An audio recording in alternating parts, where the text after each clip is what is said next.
Hello दोस्तों, कैसे हैं आप सब। आशा है आप सभी अच्छे होंगे और मैं भी बहुत अच्छी हूँ। सबसे पहले आप सभी को जितिया व्रत की हार्दिक शुभकामनाएं और मेरे ज्ञान से रोचक जानकारी चैनल पे आप सभी का बहुत बहुत स्वागत है। आज हम आपको सुनाएंगे जितिया व्रत की कहानी कि जितिया व्रत क्यों रखा जाता है और जितिया व्रत के रखने के पीछे का क्या कारण है। आप सभी लोग हमारी वीडियो को पूरा देखिएगा। अगर वीडियो पसंद आती है तो लाइक करिए, शेयर करिए।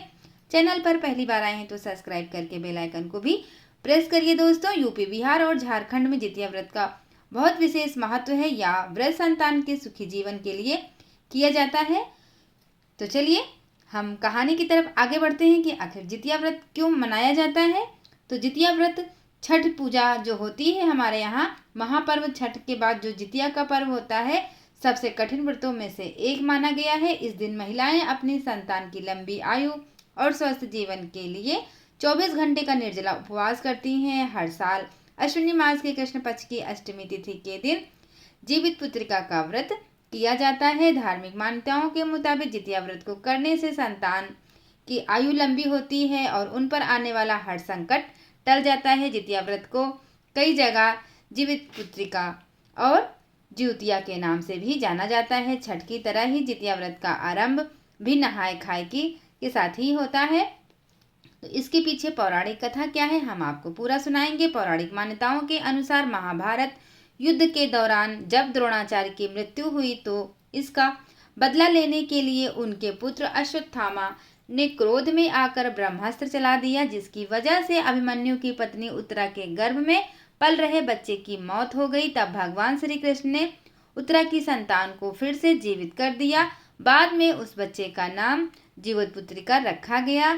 कहते हैं कि तभी से अपनी संतान की लंबी आयु के लिए माताएं जितिया व्रत करती हैं। प्रचलित कथाओं के अनुसार एक पेड़ पर चील और सियारिन रहती थी। दोनों की आपस में खूब बनती थी। चील और सियारिन एक दूसरे के लिए खाना का एक हिस्सा जरूर रखती थी। एक दिन गांव की औरतें जितिया व्रत की तैयारी कर रही थी। उन्हें देखकर चील का भी मन व्रत करने का हो गया।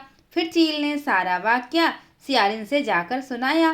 तब दोनों ने तय किया कि वो भी जितिया का व्रत रखेंगी। लेकिन अगले दिन जब दोनों ने व्रत रखा तो सियारिन को भूख और प्यास दोनों लगने लगी। सियारिन भूख से व्याकुल होकर इधर उधर घूमने लगी। व्रत के दिन गांव में किसी की मृत्यु हो गई।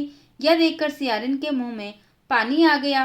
फिर सियारिन ने अधजले सब को खाकर अपनी भूख को शांत किया। वह भूल गई कि उसने जितिया का व्रत रखा हुआ है। वही चील ने पूरी निष्ठा और मन से जितिया का व्रत और पारण किया। चील और सियारिन ने अगले जन्म में सगी बहन बनकर एक राजा के घर में जन्म लिया। चील बड़ी बहन बनी और सियारिन छोटी बहन। दोनों का विवाह राजा के घर में हुआ। चील ने 7 बेटों को जन्म दिया। वहीं सियारिन के बच्चे जन्म लेते ही मर जाते। ऐसे में अपनी बहन को सुखी और खुश देखकर सियारिन अंदर अंदर जलने लगी और उसने चील के 7 बेटों को मरवा दिया।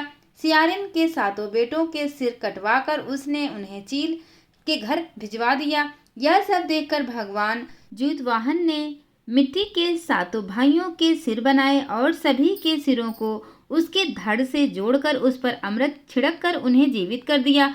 वहीं जो कटे सिर सियारिन ने भेजे थे वो सब फल में बदल गए। अपनी बहन से रोने की आवाज न सुनकर सियारिन व्याकुल हो उठी और वहां जाकर सारा माजरा जानने के लिए पहुंच गई। सियारिन सारी बातें जब चील को बताई, कहते हैं कि तब चील ने उसे पिछले जन्म की सारी बातें बताई और ये सब सुनकर सियारिन को अपनी गलती का पश्चाताप होने लगा। इसके बाद चील सियारिन को उसी पेड़ के पास ले गई और भगवान ज्यूतवाहन की कृपा से उसे सारी बातें याद आ गईं।